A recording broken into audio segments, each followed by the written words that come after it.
good morning, and welcome to TalkSport 2 and the TalkSport Cricket YouTube channel, and also to the only place in New Zealand that isn't currently underwater, it seems. Auckland at the top of the North Island, and despite people up and down the country being warned to stay indoors as wild weather batters Aotearoa, Eden Park is currently windy, it's currently grey, but thankfully it's dry.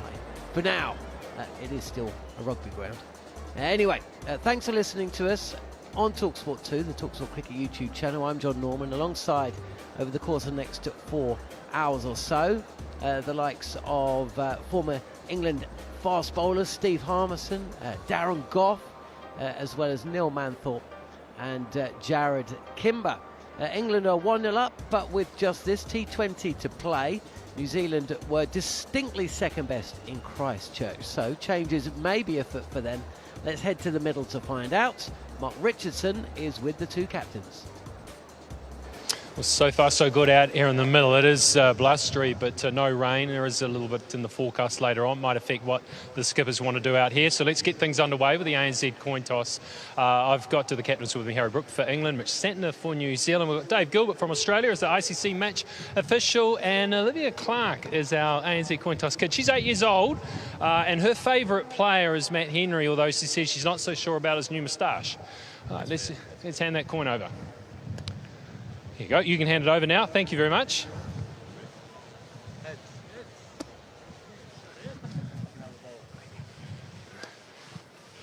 Harry, you've won the toss, and I think you said you'll have a bowl, which is different from what you have been doing.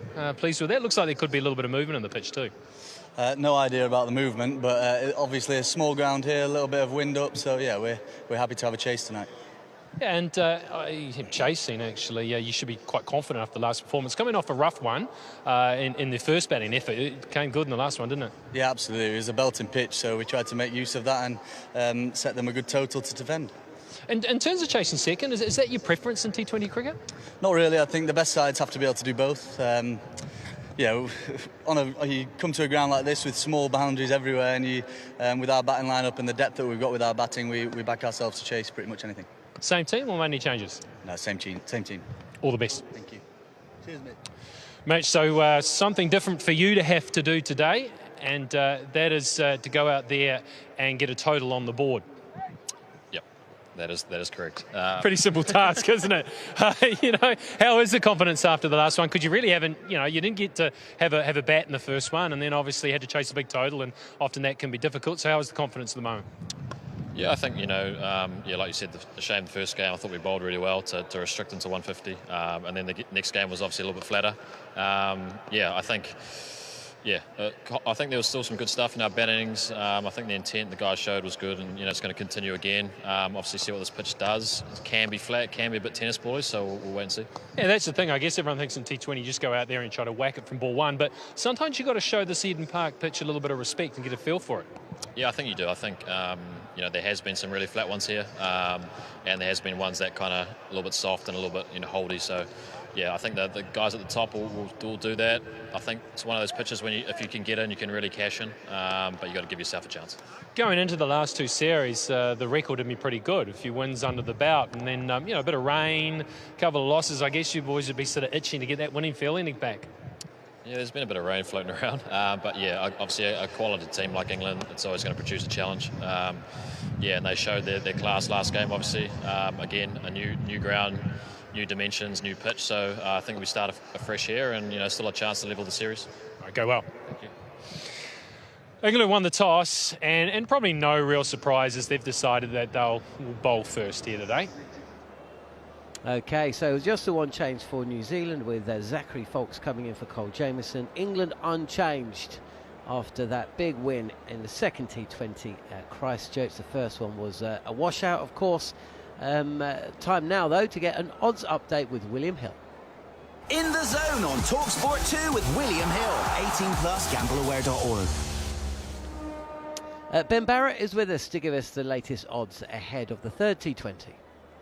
Yeah, good morning. England unchanged 11 and unchanged in the betting as well. 4-6 favourites to wrap this series up and get the 2-0 win to take it into the ODIs. New Zealand are 6-5 in the betting. They're batting first, so the question is, how many will they set? We go 7-4 that New Zealand set England a total of 204 or more. We've heard Harry Brook talk about those small boundaries. There could be plenty of big hitting today. A couple of player markets I wanted to highlight. Tim Seifert, 27-10 to be top England run scorer. We've got an over-under on his individual runs as well, over 27.5 at 11-10. His last couple of completed innings, he's gone pretty well. I think that over-under barrier might just be a little bit too low. When it comes to the run chase, England have plenty of firepower. We heard that from Harry Brook just a moment or two ago. Josh Buttler at 19-10, top scorer. Phil Salt, 14-5. Harry Brook himself is the one that we've boosted. Should be 100-30. We've gone 5-1 after his explosive innings in the second T20. Plenty of hashtag your odds on the match as well. Josh Buttler to hit over 26 runs and Luke Wood to take over 1 wicket is 11-2, for example. Plenty to get your teeth stuck into, and we'll be betting in play right the way throughout the course of the third T20. But England favourites to make it 2-0 in the T20 series. That was an odds update. Thank you, Ben. All thanks to William Hill, 18+, gambleaware.org. In the Zone on TalkSport 2 with William Hill, 18+, gambleaware.org. I'm alongside Steve Harmison and Jared Kimber here in the commentary box. We are optimistic about play. The bottom of the North Island is underwater, but the top of it seems clear for now. It's very grey. It's a big old stadium that the teams are playing in. You can't get much more different, can you, Harmy? From the boutique, neat, compact, and quite cosy Hagley Oval to the cavernous rugby ground that is Eden Park. No, it is. It's good morning, John. Good morning, everyone. It is really a completely different skill set for, from a power hitting point of view, because I mean it's supposed to be going to, from Australia terms, you're going from sort of MCG, big massive ground, to Adelaide Oval, which is really short square and a little bit short straight. This is short everywhere. It really is, and it's a big ground with a stadium-like feel. So that brings its own challenges, especially for the bowlers. You have to nail your lengths. I mean, just seen an overview of the ground there, and the 30-meter circle is literally the dots around the 30-meter circle are literally on the boundary. So from a bowler's point of view, it's going to be a challenge. From a batter's point of view, give yourself a chance to get in. Once you get in, boy, you can score. You can make it up and score quickly here. So a good toss for Harry Brook to win. I think a good toss, from a batting point of view, second, on a small ground exactly what you're chasing. But also, from a toss point of view, looking at them clouds, the clouds coming over, it ain't going to be easy starting your innings, especially with this against this brand new ball. So if the likes of Luke Wood gets it swinging, it'll be interesting to see if Wood goes first and Sam Curran, as opposed to in the last game he went with Bryden Cars. I'd be interested to see both left armers give it a chance to swing in the early power play, because like I said before, the clouds have come over and it looks a very, very heavy night in Auckland. Jared, one change for New Zealand with Zachary Foulkes coming in for Cole Jamieson. Jamieson struggled actually all the bowlers struggled in fairness, didn't they, in that second T20. I've also got a question for both of you. Alpine cricketer on YouTube. What was the point of Zach Crawley being in the T20 squad? MRs? He's quite a tall man to be picking up, to be choosing to fly more. I mean, I suppose he's going to be staying over this side of the world until the start of the Ashes. He's not going to come back to England. No, I seen Mark Wood, not last night, the night before. We watched the Newcastle Benfica game together at Ashton Cricket Club, and Mark Wood's leaving today. And he was saying he's going to Auckland, straight on, Dubai to Auckland, and then from Auckland he's going into Wellington. So the bowlers are going as part of this group, going into Wellington where the one days are. Mount Maunganui then into Wellington. So it looks as though when we talk about Ashes preparation, it's going to be in New Zealand. They're preparing in New Zealand before the flight to Perth, because it didn't make sense to me, the bowlers going all the way across to Auckland and then going to Mount Maunganui, then going to Wellington. So it looks as though the bowlers are coming in. Zach's having his hit beforehand. You've got the likes of Duckett and one or two others coming over for the ODIs.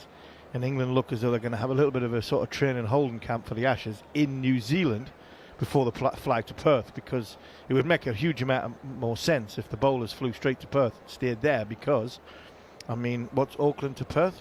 4-6 hours? No, 7 or 8, yeah. Yeah, so this is 3.5 hours to Melbourne. So you add so, another 4, so yeah. So that's your answer from Zach Crawley's point of view, that the majority of the Ashes squad are going to be in Mount Maunganui and in Wellington, ready, getting themselves built up and prepared for the rest of the squad, landing in Perth I think it's on the 2nd of November. How is Woody? He's all right.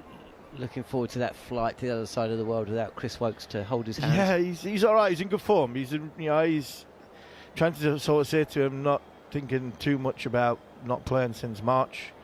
Going on the field, not worrying about his body, if it breaks down, it breaks down, but go on the field thinking positively about, performing for England, as opposed to, the doubters that everybody's, pushing at him, that he's got an injury track record. So he says he's fit, he says he's strong, and he's looking forward to going out there and being ready for the first test. And when you asked him, do you think he'd be ready for the first test? And he just smiled at me, and yeah, of course I'm going to be ready for the first test. So that's a good positive sign, because sometimes, Mark, there is a sort of glass half empty, worrying about the injury.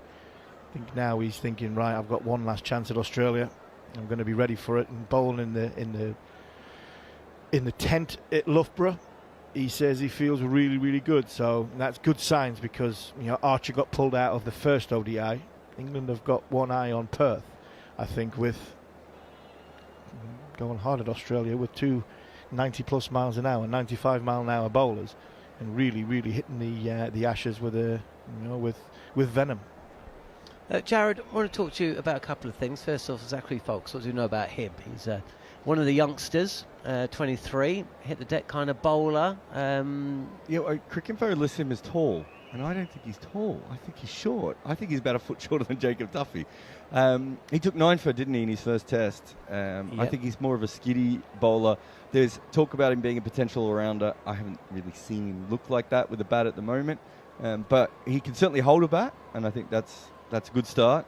But yeah, no, I think he's a decent bowler, but I don't think he's particularly tall. I don't think it's like a like-for-like replacement the way that Cricinfo's written it. He did well for Durham.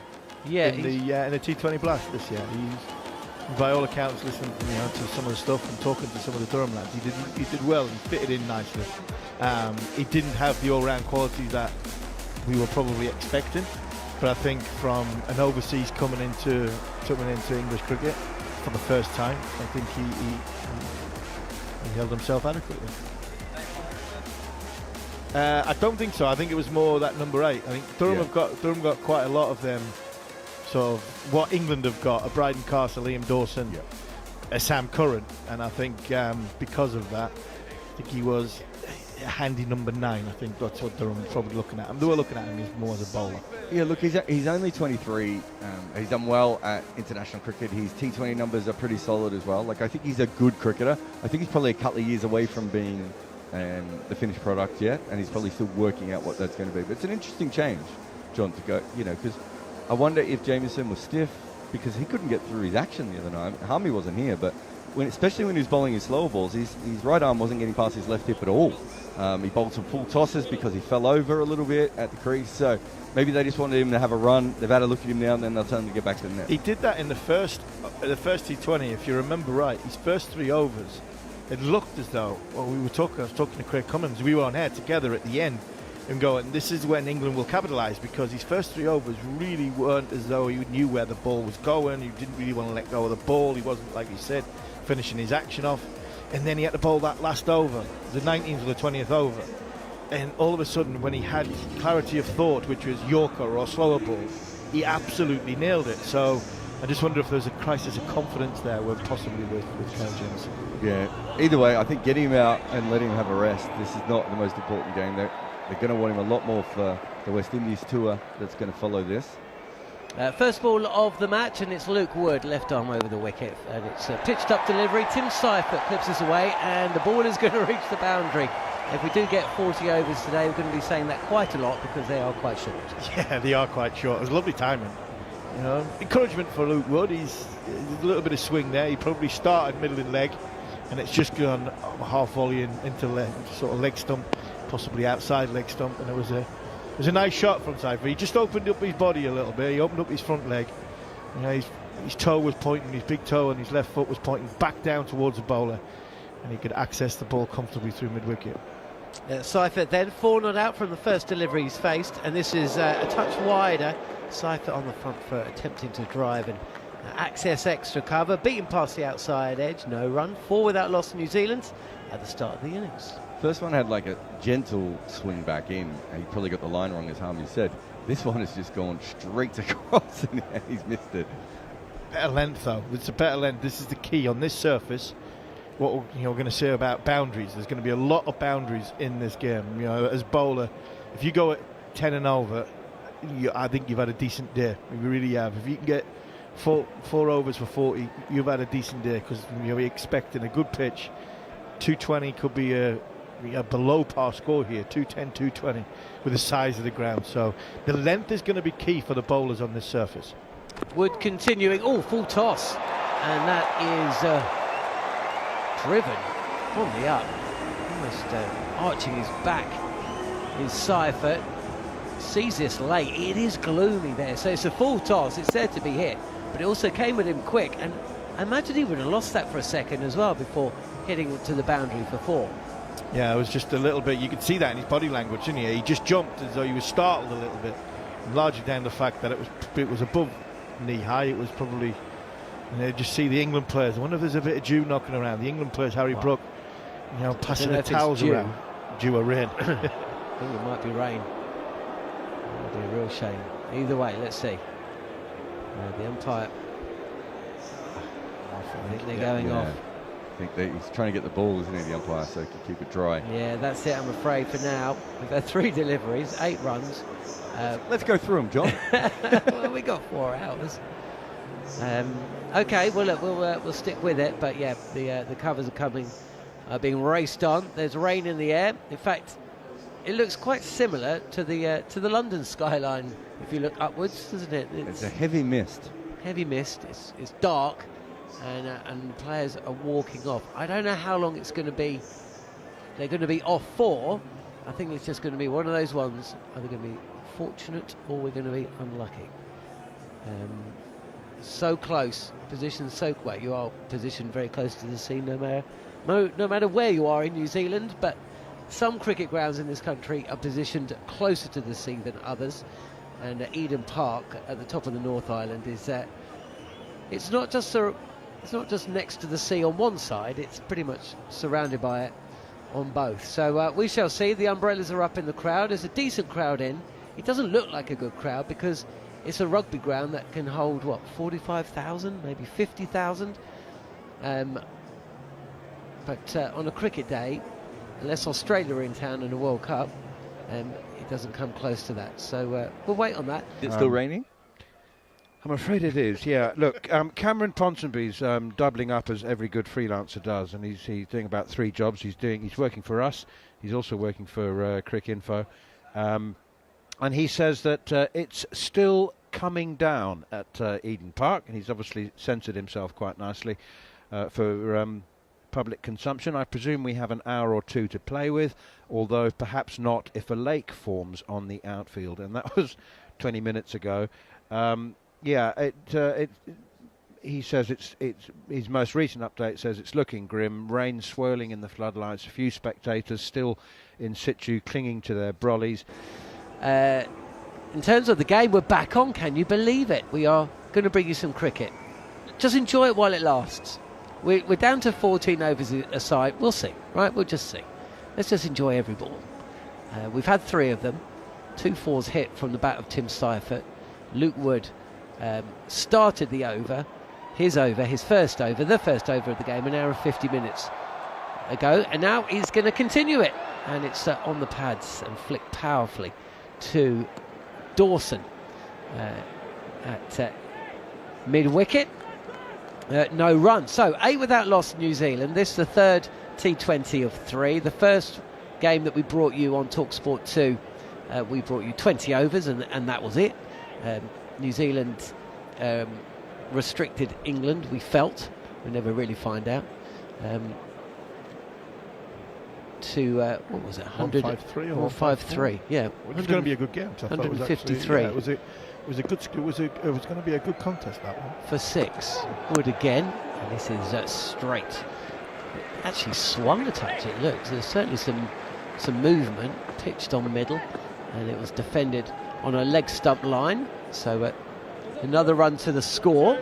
New Zealand moved to 9 without loss. The second game, a one-sided affair, with England scoring 220, and New Zealand didn't come close.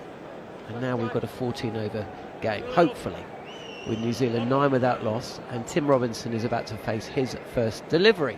England unchanged, as I suppose you'd expect, for the third game in a row. Last ball of the over, and Luke Wood sees this length delivery on off stump, defended to backward point from the bat of Tim Robinson, and he sees out the over. And New Zealand won the toss today and decided to... No, England won the toss today and decided to bowl first. New Zealand made one change, Zachary Foulkes into the side. He is carded at 9, so 1 lower than where he was coming in for Durham this year at times in the T20. But apart from that, it's a very familiar looking lineup. But day has become night in Auckland, New Zealand's largest city. The floodlights are on at Eden Park, and a decent crowd has stuck around despite that rain delay of nearly 2 hours, well, about an hour and a half, hour and 40. And those that have stuck around, and it's not that easy to get in and out of Eden Park. So those that have turned up probably thought they may as well just stick around for a bit. Seifert facing the first ball of Bryden Carr's first over, and the umpires have been quite generous to the bowlers on occasion in this series so far. But this has been called a wide, and Steve Harmison, on second glance from the side on camera, you can see why. Yeah, I agree. That was a wide. I think that was a drag down from Carr. I don't think it was a big full bustle and effort bouncer. And then just wonder if the dew factor and the little bit of rain that's on, just slippery underfoot, and you do drag it down as a bowler. Right arm over the wicket, a touch pitched up, a touch fuller.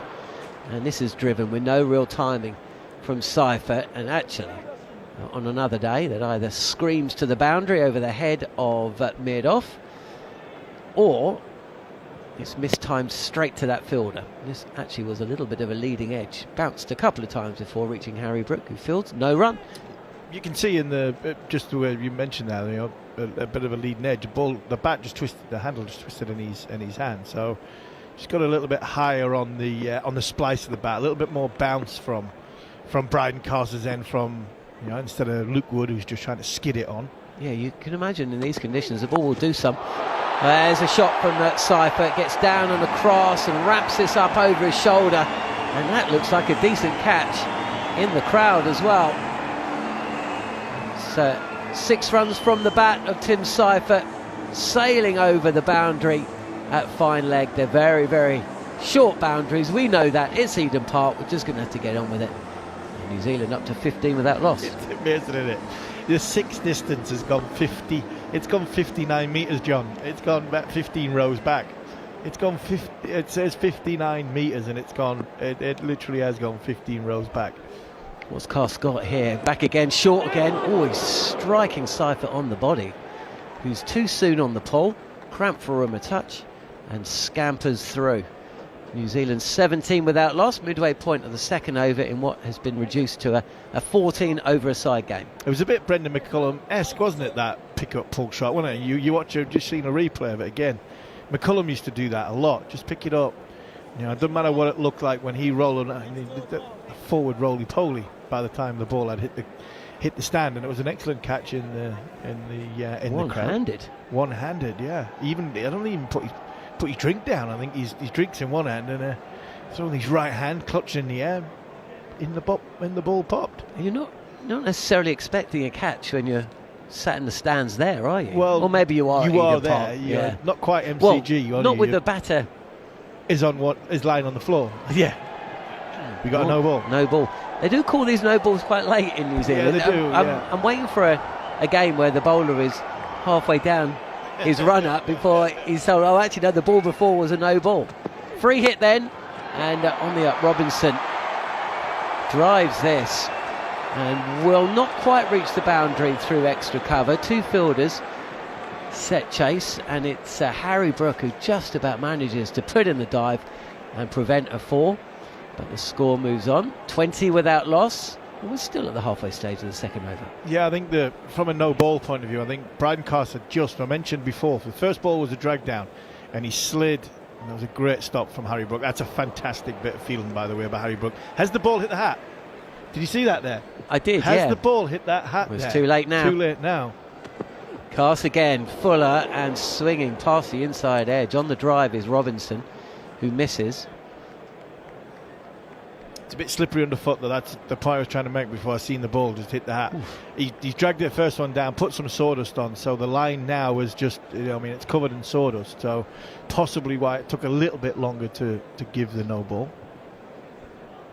You see it in American football where a team thinks that a foul could be called, so they rush through to get the next play done and dusted before the other team realises and can call the review. On the pull is Robinson. This ball goes miles in the air and reaches the boundary. There's a fielder down. Oh, no, second the catch. It's Jordan Cox. It looked like it slipped over. The cameraman or camera person missed it. It looked like the ball went miles past the ground staff. But actually, it was a touch of a toe edge from the bat of Tim Robinson. And Jordan Cox has as Bethel actually settled under it and taken the catch. I think the lights might have just got in his eyes, actually. Well, that's the end of Robinson, and New Zealand lose their first, 20-1. Yeah, the lights got in his eyes, and the guy, one of the ground staff behind has just stuffed us out of sight because he must be English. That's it. He's an English. He over there. I mean, the ground staff must be an Englishman standing there. He's right behind the bowler's arm, and he's got both arms in the air. He's cheering as to say, that, and we just thought it's gone straight into the stand for 6. So good catch from Jacob Bethel. The ball was in the air a hell of a long time. It was a well-directed short ball by Bryden Carse. Cramped Robinson for room. Hit the splice at the back. Gone straight up in the air. It's gone a long way up in the air. And the lights at Eden Park in Auckland are a little bit lower than what you would get if you were playing in Australia, so we say, or even some of the English grounds where they're great big pylons. These lights are right on top of the stands. Football ground-esque. Remember, this is a rugby stadium, so it's very, very difficult when the ball goes into the lights, and then you basically get to look at it twice. It goes into the lights and then comes back down out of the lights. And that's the difficulty, where in some other grounds around the world, when the lights are just, that bit higher, a lot higher in the air, you wait for it to come out of the lights, then you get it. But on the pads of the new batter, Rashin Ravindra, who pushes this up to mid-on for a single, 21-1. It been a very, very good catch from Jacob Bethel. He took it literally as the ball was hitting the ground. He diving. It looked as though he was diving forward. I think he just completely misjudged it. Well, did Crick Info as well. They'd given Robinson a 6. Did they give him for 6? Yeah. And then realised that the catch had been taken. So 2 good catches, 1 in the crowds. Back in the day, if you were wearing a sponsored orange top in New Zealand and caught or took a catch one-handed in the crowd, you were in the pot to win $1 million. Wow. That would have been a good catch for $1 million. You would. Right, Rashin Ravindra, who was actually carded to open, but that would have been a bit of a surprise, coming in at 3. There was an article in the New Zealand Herald this week saying essentially the choice is going to be between Ravindra and Williamson for that number 3 position in the T20 World Cup. Wow, not both of them? Nope. Wow. Then when New Zealand have got a good side, then if they can leave one of them two out, I'm sorry. Wood, start of his second over, left arm over, and Ravindra just shapes to play, and then the last second just withdraws the bat. No run. 21 for 1. There's an extravagant movement out there. The ball is really zipping around. Great seam position. Great seam position by Luke Wood. Canted towards sort of first slip, and it's gone with the seam as well. Beautiful. Yeah, absolutely. Saw some movement into the right-hander. That was away from the left-hander.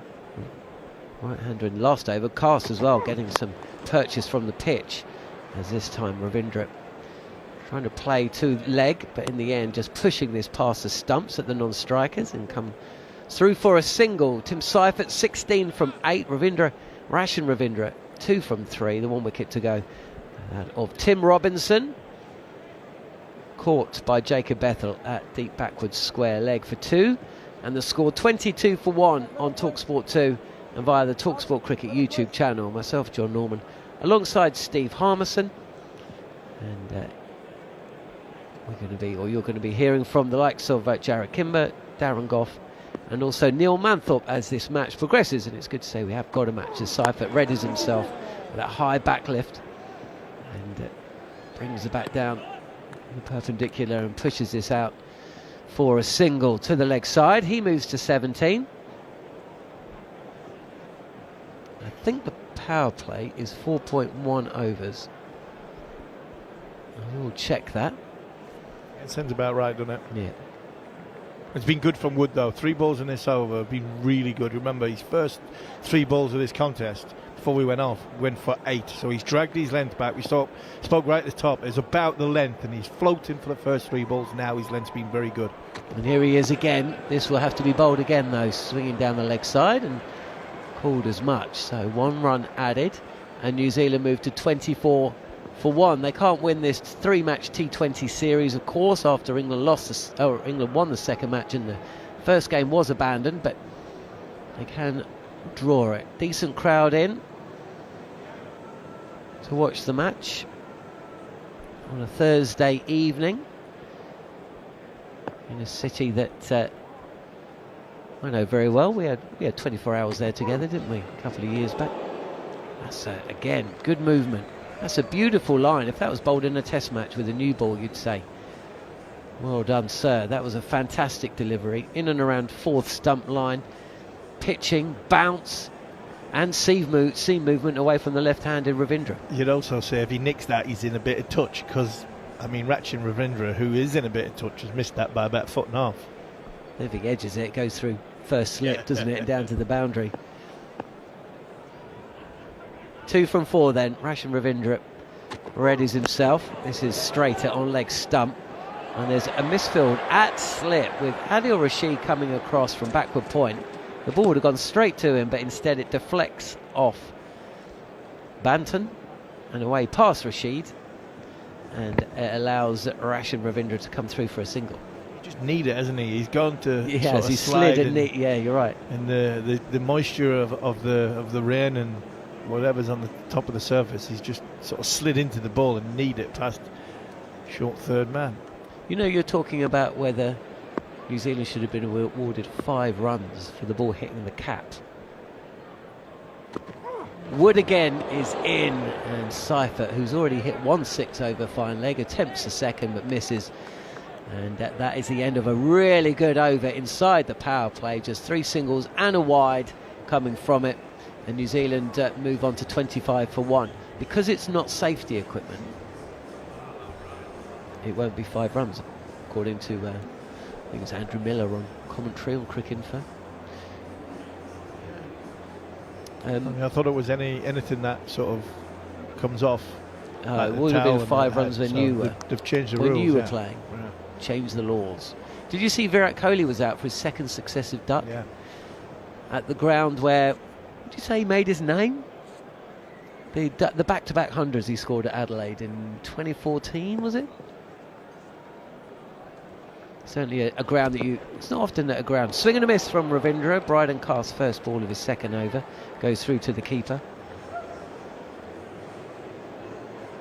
25 for 1, yeah. There's a one-day series taking place in Australia. India are visiting. And for the second match in a row, Virat Kohli's been dismissed for a duck. 264 for 9. So Australia need 265 to win that series. I'm assuming it is a 3-match series. But you know what assumption is.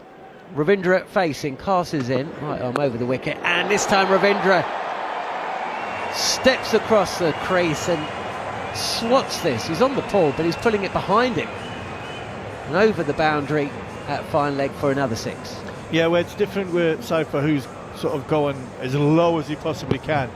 Ratchin Ravindra's trying to get inside that. He's trying to, I think he's shaping up to try and sort of scoop it, but because of the bounce that Kars gets and a little bit quicker, I think he knows that if it is length, the back of the length, he doesn't have to get as low. He can wait for the ball to get its highest point and just help it round the corner. I just wonder if he's got a little bit of glove on this before it hit the bat, because he's shaking his hand then. I just wonder if it's clipped the sort of index finger. So a little bit of a painful one there from Ratchin Ravindra, but he got 6 out of it. Kars again. This is pitched up, and the ball was thrown at the striker's end. I think Seifert would have been out if Jordan Cox, who collected the ball on the full and managed to knock over the stumps. Butler couldn't get up behind it, and yet the review showing, or replay showing, that Tim Seifert would have been short, and actually Ratchin Ravindra is apologising to his partner and saying, sorry mate, that was my fault. I don't think Ratchin Ravindra got to the other end before he turned around and apologised to Seifert there. I was like, sorry, it's one of them ones in junior cricket when you hit the middle of the bat and you just shout run. I don't think Seifert was ready for that one. Kars again. This is short and pulled high into the sky and into the stands, where it's dropped by the man standing about 20 rows back. And that's a big shot from New Zealand's opener, Tim Seifert. Score moves along, 38 for 1 now, New Zealand, and we're in the 4th over. If he wasn't ready for the single, he was ready for that back of a length ball. That was not only was it a beautiful shot, it sounded fantastic, straight off the middle of the bat. A back of a length ball from Bryden Kars. And the ball's got to be checked once it goes into the stand and bounces off the concrete, but unfortunately I think it's raining, John Norman. It is. What a shame. Well, we did say enjoy every ball. Yeah, we did, didn't we? It was a good one to finish as well. We weren't, drawing any conclusions or looking forward or wondering what might happen. We were just very much in the moment for that 3.1 overs. We've done well. I mean, we've managed to keep Darren. We could manage to keep Darren Goff off commentary all game. So we'll do the next stint. We'll make sure he's on the next stint. Yeah. But no, I mean, the 4th umpire is out there, brolly up. They're not racing to put the big cover on. They just looks as though it's drizzling, a bit like what it was when we first had some rain. But what a shame, because again, like the first game, it was setting up. New Zealand got themselves back. They got themselves back going. Luke Wood, I think, has started really, really well compared to his first 3 balls of the contest. And England picked up a wicket, but Seifert's just looking as though, and the rain now on our screen looks really, really heavy. Now the people are heading for the door, and that looks as though it's quite ominous now. Well, who knows, Harmy? Who knows? But it is absolutely pelting it down now in Auckland, so we're going to be set for a little bit of a delay. We're all excited for an 8-over game, which is completely caught Neil Manthorpe unawares, who looked at the weather, looked at the picture, and we all went, you'll be fine to go for a little wander, Manners. And the minute he left, they took off all the covers and peeled back the wicket, and then they were like, it's an 8-over game. You ready for this, Manners, emotionally? I'm not sure. I get very confused with how they calculate these things now. So New Zealand have had 3.4 overs. So they have they go up to 8, and then they'll have something added to their score. They get added a few runs, mate. They'll give them a few. So let's say New Zealand. What would be a good score for them from here? In 8 overs, 100. Well, they've had 3.4, so they've only got 4.2 left. So you'll be looking to score, if you're New Zealand now, what, 12 and over? Yeah, they're 12 and over. 12, maybe even slightly more than that, Goffey. Maybe 13, 14. So over let's say they make 60 because they've only got 4.2 overs left. They're going to make more than 60. 80. So then England. You mean would, 60 extra? Yeah. Oh, okay. Sorry, I was going to say they're on 38. I hope they make it to 60. no. 60 from another 4.2 overs. I mean, that would be very good, but it is Eden Park, very small boundaries.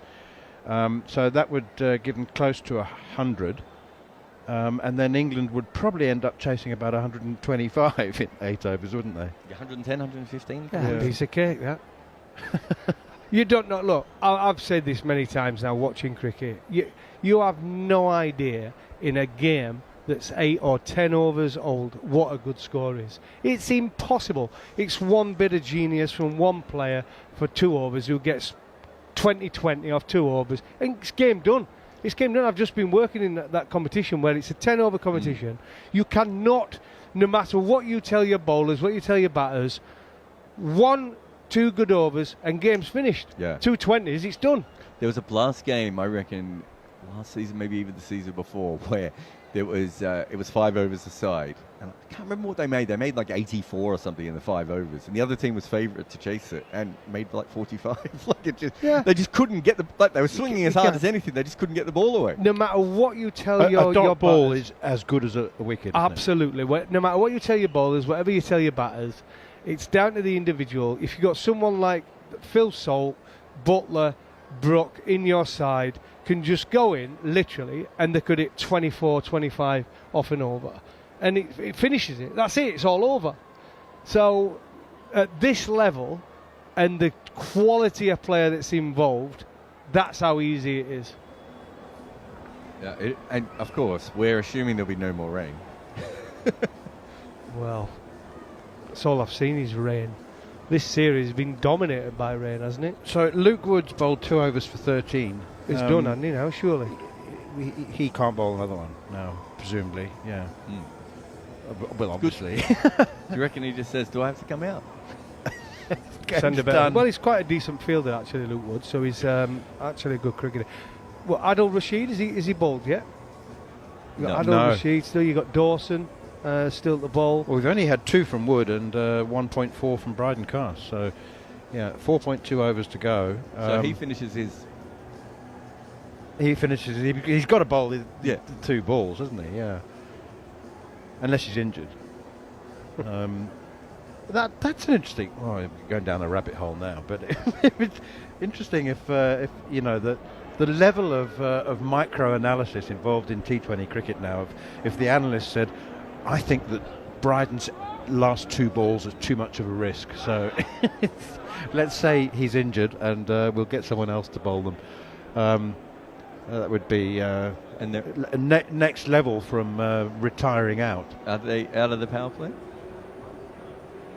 To be honest, that's why you're here. That's the modern day cricketer, isn't it? Be perfect, that.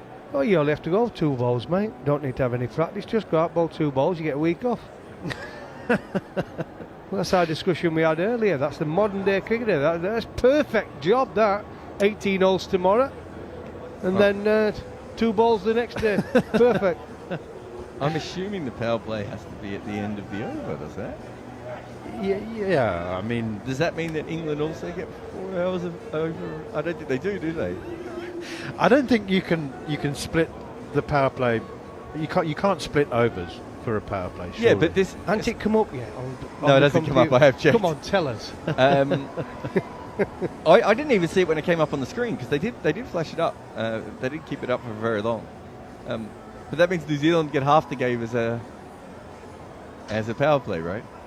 Yeah, exactly. Half the innings would be the power play conditions. So 8 overs per side. It would be understandable if there were 15,000, 20,000 people who'd paid good money, but most of them have given up and gone home now. There are very, very few people, hardy souls that they are, remaining in Eden Park. I mean, the last time this happened was in Cardiff, and England lost a 5-over game to South Africa, and that really was a schmozzle. It was, credit to don't want to sound duplicitous here and contrary, and there have been times, many times, Goffey, as commentators, when we've said, "Oh, you know what, just get a game on, do something." But this does seem slightly preposterous. Anyway, I was wrong. They evidently can split overs to for the power play, because we've just been informed that the power play is now over after 3.4 overs. But did you see what England's power play was? 2.2 was it? To be honest, the power play, England play power plays all the time. It doesn't really matter where the fielders are. The way the guys hit it now, and guess what? It's raining again. So they're probably not even going to get out there now. But with these power plays now, I just think the whole 20 are power plays. Because they're not worried about where the fielders are and how many fielders you have to have in, because they hit the ball so well. If they hit it, it's 6 anyway. Well, you probably you don't mind the power play for the first couple of overs if you're England, just because it allows you to hit 4s without you going for the 6s. But once you're 2.2 overs in, you're in, Manners. Goffey, I think it's, you and I have probably established a new record. This could be the longest you and I have ever been on air at a cricket match without a single ball. No. Sri Lanka, we've done it. Oh, no, we did 5 hours. You've got to remember Sri Lanka. That was the first one-day international. And for some reason, we never, ever had any footage, so we talked for 6 hours. We also did it in the West Indies, I think, once, where we just talked all day. No, but we what I'm saying is that we did have some cricket. We did describe some action as well. I know that we did 5 hours. Game.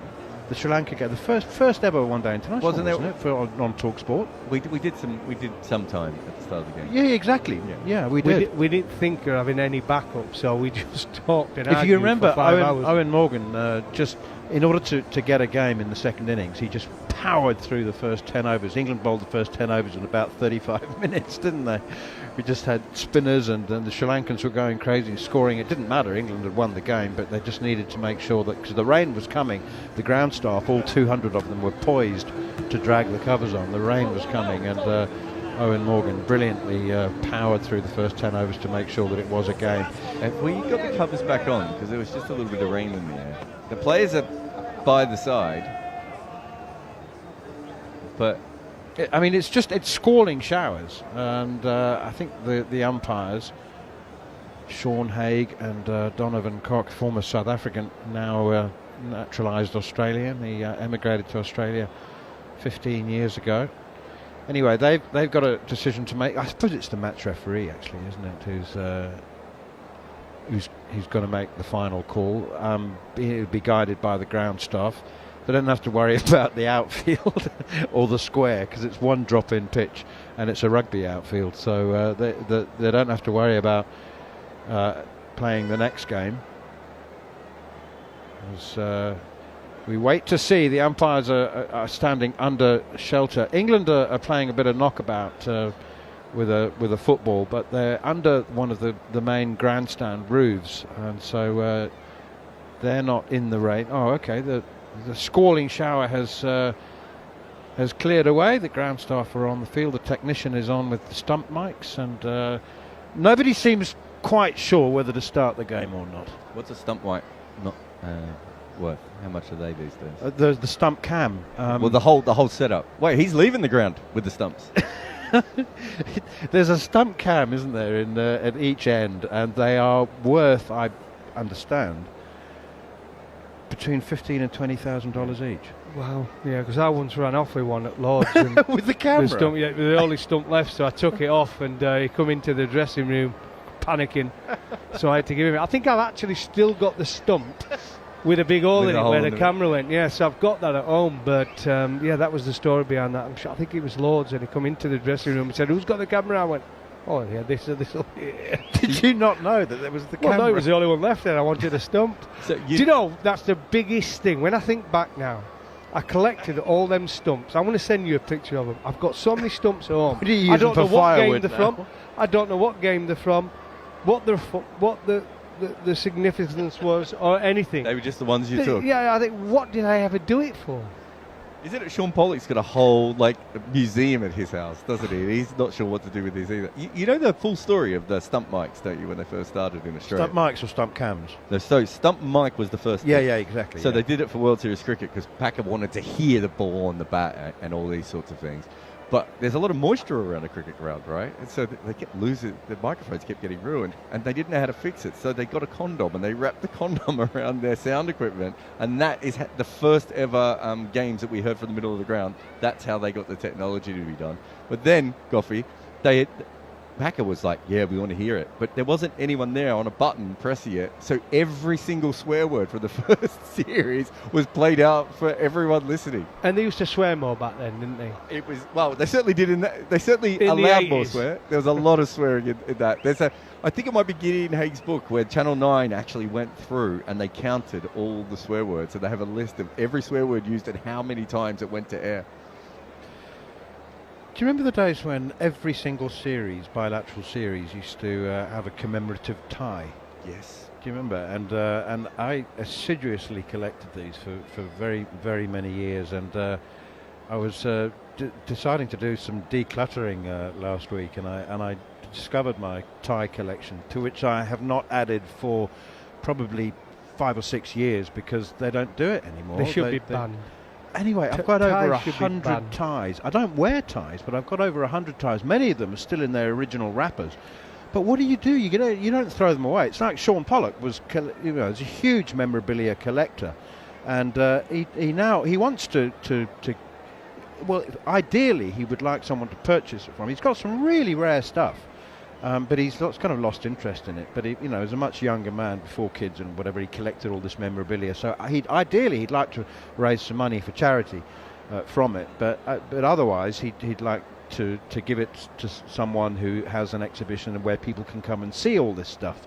But he's not going to throw it away. So I've got lots. I've got lots as well. I used to collect. I've got lots of memorabilia. I've got Bradman stuff. Any suggestions from anyone listening, by the way, what Goffey can do with his memorabilia? Harold And if anybody would like a tie collection spanning 3 decades. Have you got this book, though, Manus? Cricket Ties. Cricket Ties, the International Guide for Cricket Lovers.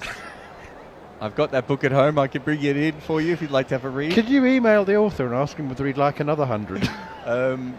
No, look, I think there's lots of places. It was at David Gower the other day put all of his stuff on eBay, and you could buy a lot of stuff from his career because I think because now what happens is, that right? Yeah, auctioneers get involved now, and they say, whatever you have, we will sell it online and we'll promote it and everything else. So me and Rory Dollard, the English cricket writer, we're trying to work out if we should chip in and buy. The old it might have been before your time, Goffey, but they used to have these big leather hold-all bags with the ECB logo on, and it would say what TCB or you mean MCC, whatever it was. Before coffin. Yeah, the no, coffin but boxes. it was like a suit. It was like a big duffel bag that the players would have separate to their cricket gear. I remember it. Yeah, and me and Rory were trying to work out if we should chip in, buy it, and use it for 6 months on, 6 months off for each of us. It went for about 300 or 400 quid, I think, that one. So it was a little bit beyond us. Well, we haven't had official confirmation yet, but I'm afraid my sense is that we're not far from official confirmation that this game will be abandoned. We've almost got underway. We've had 3.4 overs. New Zealand are 38 for 1 with Tim Seifert on 23 and Rachin Ravindra on 10. Tim Robinson's the one man out. Caught it deep backward square leg by Jacob Bethel. Good catch off the bowling of Bryden Cast. This, of course, the third and final T20 international.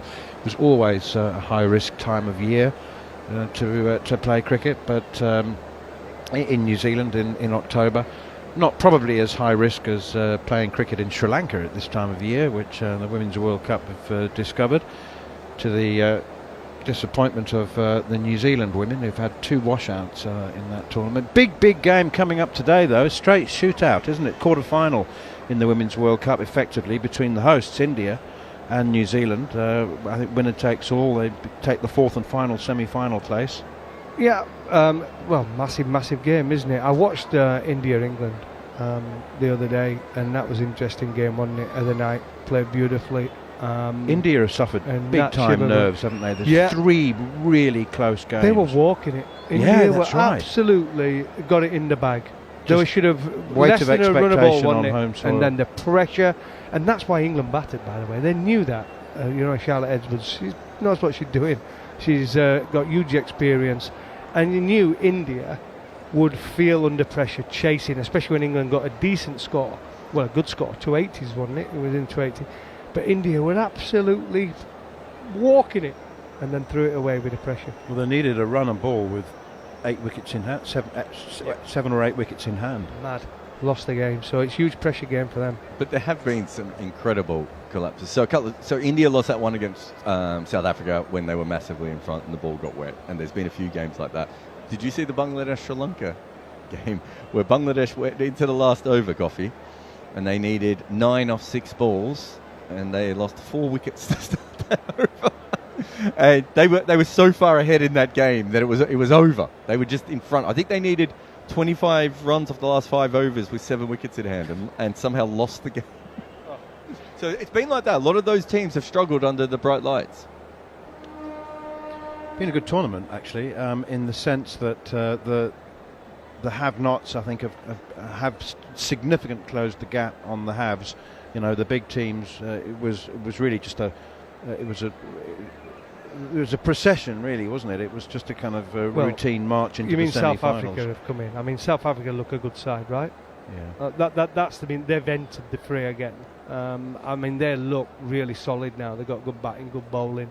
I think that's the biggest thing. It used to be New Zealand, Australia, and I think New Zealand have dropped off a little bit, haven't they? I think. Well, they just won the other World Cup, right? Yeah, I don't know how, because I think they've just dropped. I don't think they're at the same level as the other teams. No, they used to be the ultimate. But what's interesting is that Pakistan and Bangladesh have got good bowling attacks, so they're not good sides all the time, but they're putting a little bit more pressure on some of the other sides, aren't they?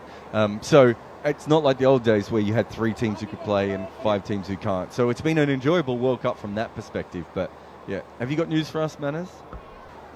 Play abandoned after just 3.4 overs, unfortunately, with New Zealand 38 without loss. England winning the toss because of the rain around, deciding to have a bowl first. The first match was abandoned at the halfway point at the Hagley Oval in Christchurch after England had put 153 for 6 on the board, with 49 not out from Sam Curran. England, though, won the second game with a handsome total of 236 for 4, winning by 65 runs as New Zealand were bowled out for 171, and the home side, hoping to square the series in the third game, only managed 3.4 overs before rain washed it out at Eden Park. Alongside me, Darren Goff and Steve Harmison. I don't know whether there is anything at all that we learnt, gentlemen, from this game, from this series, other than it's wet in New Zealand in October. And the golf in Queensland, in Queenstown, apparently is beautiful, and it's the best ever. So that's all we've learned, isn't it? But saying that, we have learned something. I think Phil Salt is a fantastic T20 player. I think we know that. We know Josh Butler is anyway. Jacob Bethel has shown signs of his talent. Harry Brook is a genius. Tom Banton now has nailed his place in the side. Sam Curran, good welcome back for England, so I think he strengthens them as well. I think he's a very intelligent cricketer, Sam Curran. You could doubt some of his bowling at times, but on pitches that are going to hold and grip, he's got these slower balls. He's a his biggest strength for me is, but he's got a brain on him. He's a very intelligent cricketer, so it was good to see him back. And with the ball, we know Adil Rashid. So we have learned a lot, actually. Adil Rashid is the best white bowler that's out there at the moment. Liam Dawson did well. And Luke Wood, I think he's left armour, I think he's effective. Yeah, I think when it comes to the learning part, I think we've gained a hell of a lot out of this trip. I really do. I think we weren't sure on Sam Curran coming back in. That position. Are we going to give him a position which suits him, or are we just going to not mess him around, but are we going to have him in a role which probably doesn't suit him, which was probably more ball dominant than bat dominant? I think we've given him some responsibility. We've given him more bat dominant than ball dominant role in this competition, which I think he's going to have in the T20 World Cup when it comes around in Sri Lanka. So I think that's a big tick in the box. I think the Liam Dawson one, I think Jared spoke about it earlier, about how well he bowls at left-handers, and in T20 cricket he's competent at bowling at left-handers. So that's not the norm from like a finger spinner's point of view, and they complement very well with Adil Rashid. So I think Liam Dawson's been a huge plus point. I think the emergence of Tom Banton, giving him a chance. Even the little cameo that Jordan Cox. And I think it's going to be difficult because I look at it and think, right, there's 2 from 3, 2 spots available, 3 players in that middle order of sort of, you've got 5, 6, 7, but Sam Curran's going to have to be one of them, which will probably be number 6. Bethel will probably come back into that role because I think Duckett will go into sort of number 3. So when you look at it, even the little innings, cameo innings of Jordan Cox, I thought, well, very, very good in that first game on what was difficult batting circumstances because the wicket was tricky and there was a little bit of moisture around. So all these little things that we didn't know about players or we weren't sure about players, I think they've nailed it. I think the gun players, like Goffey mentioned, I think we knew and we didn't really need to learn anything more about Salt and from Butler and from Brook. I think we knew exactly what we're going to get, and I think we know what we're going to get. But I think this has been quite a bit of a confidence booster for some of the other players, like Sam Curran nailing his spot, Jordan Cox having a little bit of a cameo in international cricket in the first one, Tom Banton 29 off 12. Because like we spoke about yesterday, Manners, on the following on, is that these little innings from 5, 6 and 7, 29 off 12 balls wins you games. They take the game away from. So a 180 par score, Tom Banton comes in, gets 29 off 12 balls. He takes it up to 236. That won the game in game 2. So these are things I think England have learnt and have been very, very positive. What was the point of Zach Crawley? Practice. Yeah, that's all it is. No preparation for Australia. We talked about the Australia no game time, and we're all a little bit older. We're all a little bit more where we think we should be playing a little bit more cricket going into it. Actual cricket going into it. I watched the Newcastle game with Woody the other night. Him, Archer, Tongue, Atkinson. Tonight, leaving to go to New Zealand. They're all going to New Zealand to get themselves ready. So they're going to fly into Auckland. They're going to Mount Maunganui. They're going to Wellington with a one-day squad. They're bowling. And all of a sudden, Duckett's flying in because he's in the one-day squad. Joe Root's flying in, he's in the one-day squad. Brooks already there. Duckett's going to be, the England team are there now. So England's preparation is in New Zealand.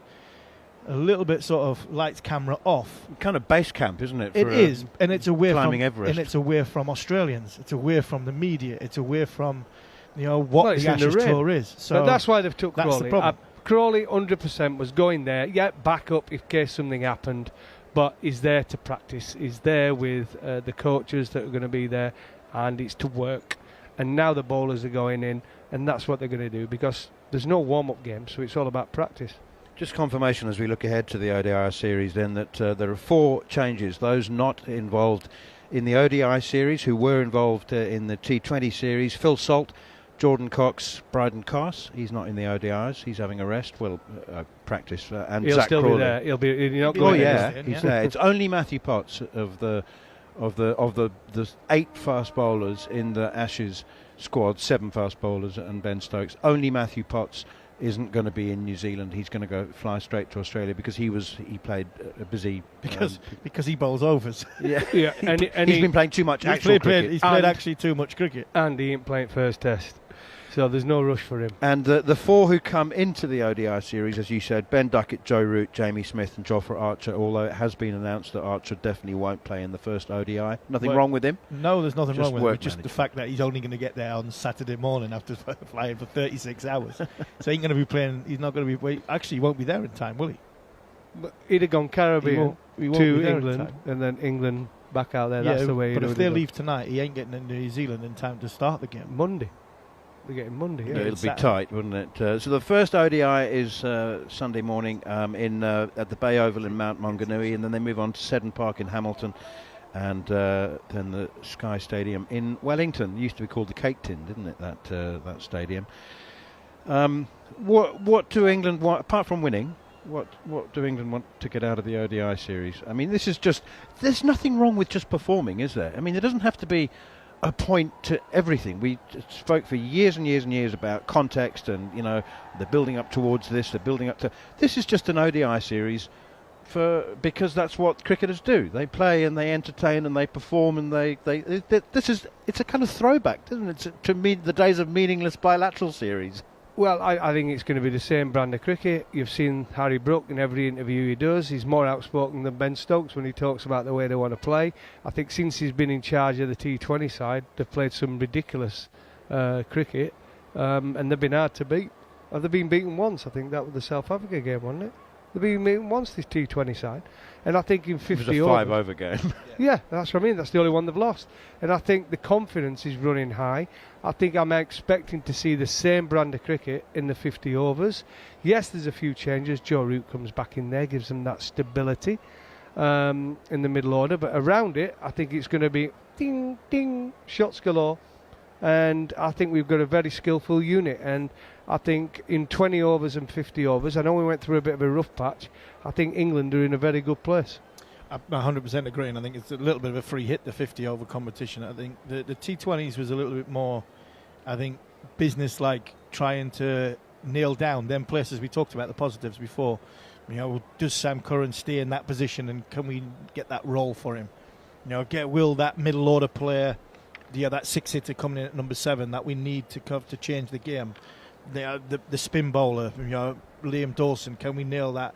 I think there was a little bit more ahead of Sri Lanka in the World T20, where I think this 50-over contest, I don't think it's going to be like playing as like the warm-up for the Ashes, but I think it's going to be a little bit more of a free hit, that we're making sure that the bowlers, like Archer and bowlers like that, get their 10 overs in, as well as making sure that Joe Root spends some time in the middle and bats the way Joe Root does. Harry Brook goes in and because they still play positively, no matter whether it's 50-over cricket or Test match cricket.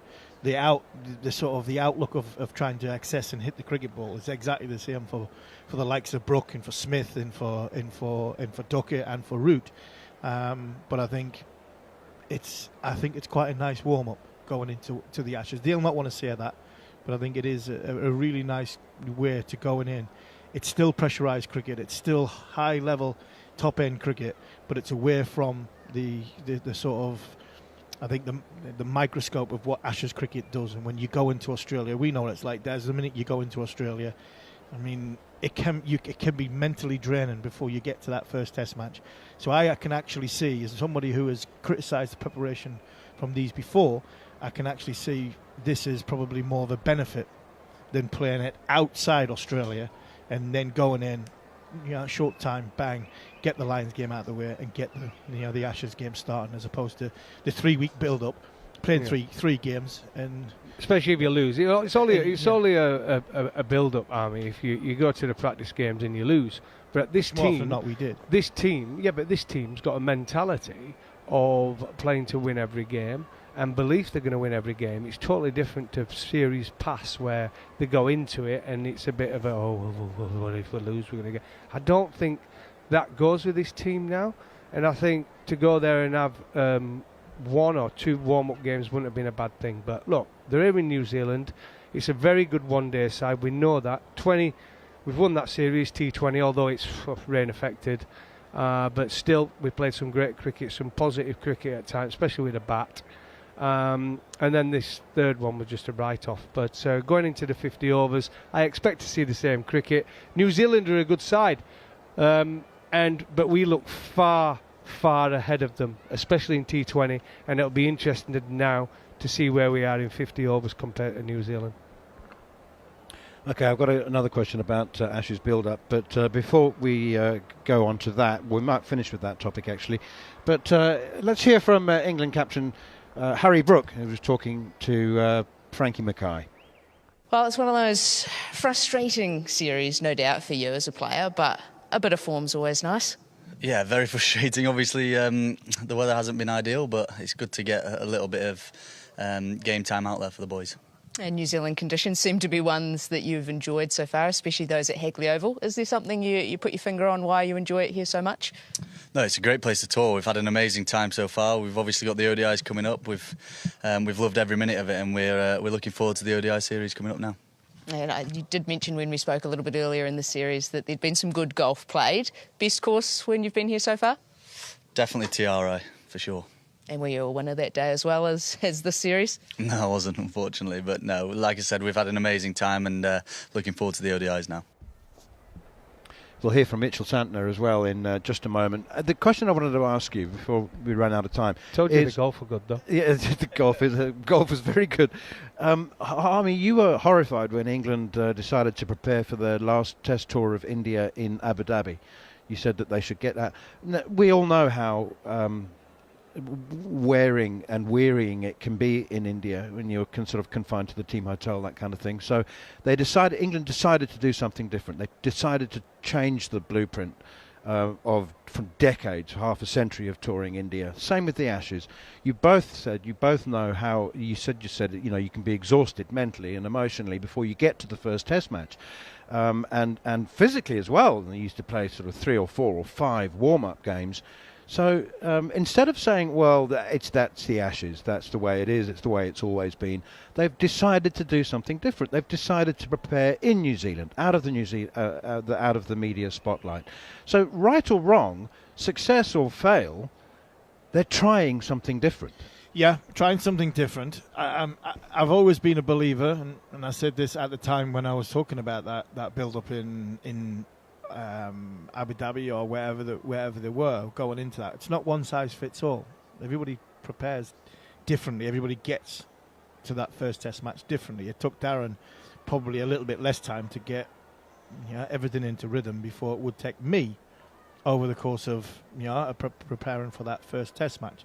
I think the difference in this one is they're playing competitive cricket, right? It might not be Test match cricket. It might not be 3-day cricket, but other than Ben Stokes, Gus Atkinson, I don't think there's too many others who aren't going to have possibly played, depending on whether Archer and Wood play in the same team in that first Test match. But the rest are going to have played some competitive cricket within 3 weeks of that first Test match in Perth. So I think the competitive juices and the competitive cricket is there. I think enough to go into that Lions game. You ideally like to have played one longer format game to make sure that, like we were talking about before, when bowlers, it's not a case of just bowling the net like what Darren's saying. You bowl in the net, you bowl in the mitt, then you go off. I mean, this is putting 3 2-hour sessions together when you've got to come back in that last session. 95 mile an hour Jofra Archer is bowling at 83, 84 mile an hour, and that's not me criticising Jofra. This is just a body. This is a body thing. This is your natural body slowing down because you've been on your feet for 8 hours. You've got to go again and try and get maybe Steve Smith out on right at the end of a day. Can you do it? Can you bring yourself to do that? And I think sometimes having miles in your legs does help that. You can have too many miles in your legs, and it's a fine balance. But I think Archer's probably going to play 2 and bowl 18 overs, competitive overs, and then play in the Lions game, and then be ready for the first Test. Some will say that's probably just about right for Jofra. It might not be, like we seen in the last Test match of the summer. That might not be the case for Josh Tongue, because Josh Tongue, the way he performed in the summer, he might be turning around and going, hold on, I should be on this team sheet here. But where's he probably going to need, like me, going into an Ashes series, maybe 40 or 50 overs and possibly more to get themselves ready for that first Test, to be bang on it, bowling at 90 mile an hour from 11 o'clock in the morning until 6 o'clock at night, and sustaining that sort of constant pressure as an international cricketer. Goffey, I'll give you the final word in just a moment, but Canterbury Magicians all-rounder Frankie Mackay, I don't know whether she's retired or not actually, but she's a record-breaking all-rounder, Frankie Mackay, now part-time commentator as well. She was having a chat to New Zealand Black Caps captain Mitch Santner. I guess this time of the year was a potential, but yeah, still I guess a lot of good things to come out of the series. It's always nice to play England no matter what time of the year you can play them.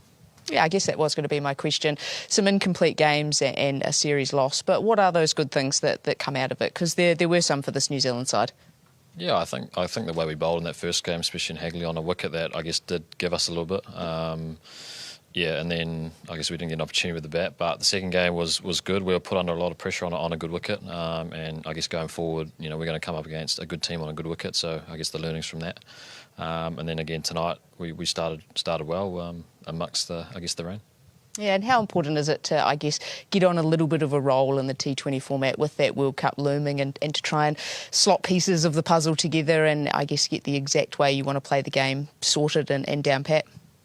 Yeah, I guess it's more like you said, the way you want to approach it. I guess conditions here might be a little bit different to what we're going to get in India and potentially Sri Lanka, depending on where we are. So, yeah, and I guess we've got a few guys out at different times with injuries or I guess the India series away, guys will be doing some franchise. So I guess the combinations now, you're trying to, I guess, fine-tune what we've got. And again, we've got another great series. Obviously, the one day is first, but I guess the T20s against West Indies to see what we can do. There really isn't a great deal that the captains can say after 3.4 overs. But we were talking about England and their preparation for the Ashes, Goffey. It's not being disrespectful to New Zealand to say that this is being used as a base camp, as a preparation tour. Yes, of course they want to win the T20s and the ODIs, but your thoughts on England's attempt to do things differently before this Ashes campaign? Look, I'm all for change. I've no problem with it. I just honestly do believe but some players need to play a longer format. All I'm trying to say is, but practice is not the same as playing.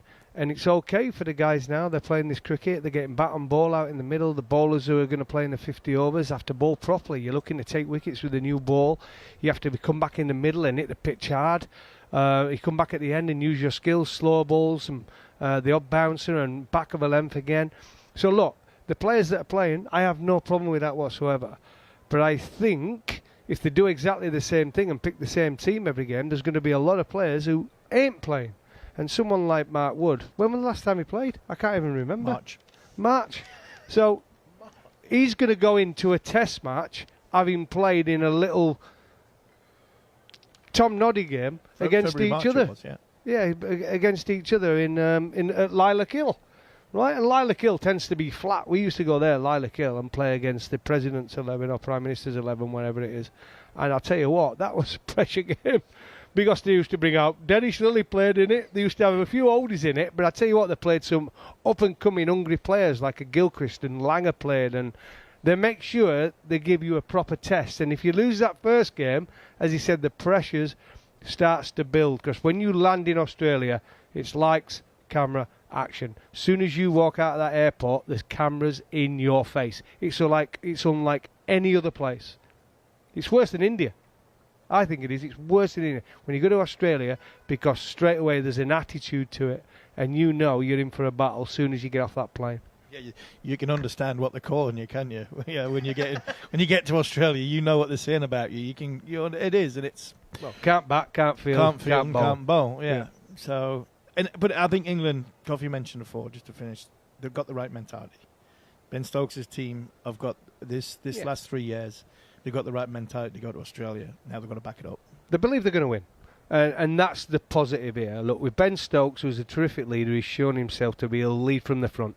Now, there's a lot of ifs and buts on both these teams. England, we're talking about it now, Archer and Wood. I want to see them play in Perth together. And then you can rest Wood the second game, play Archer in both the first two tests, rest Archer for the third test, play Wood. But we don't know. We don't know if they're going to be fit. They don't know if they're going to last. We don't know if that lack of activity is going to be affecting Wood and Archer. Australia have got loads of question marks. Look, he's not going to play, is he? The captain Cummins. He's not playing. They've got question marks at the opener. We know they're going to have Smith at 4 and 5, and that's about it. Any other, and if they don't have Cummins in that first test, which he ain't going to be, look at that tail: Lyon, Stark, Boland, Hazelwood. You've got Archer and Wood running out yet. They ain't getting any runs. I think they might play Nisa. I think they might play Michael Nisa, which then bats at 8, and they might not play the spinner. I wouldn't play the spinner for England in Perth. I wouldn't play if I'm going to play Wood and I'm going to play Stokes. Question mark over both their durabilities over 5 days. I'd pick 5 seam bowlers. I'd pick 5 seam bowlers. Stokes being the 5th option, which takes pressure off his bowling. Takes pressure off Mark Wood's bowling. I don't think you can pick Mark Wood, Jofra Archer, another Stokes and Bashir for Perth. I don't think you can, and believe you can get through 4.5 days, because there's too much question mark on Stokes' bowling, too much question marks on Wood's fitness, Archer's fitness, and Bashir. How will Bashir first up go in Australia. I won't play him in Perth either. I wouldn't play him in Perth. I'd be slightly different. I'd have Bethel. Well, Bethel might be playing anyway instead of Pope, but I would play me personally. If everybody's fit and everybody's going well, I'd play Wooden Archer. I'd play Carson Atkinson. I'd play Stokes.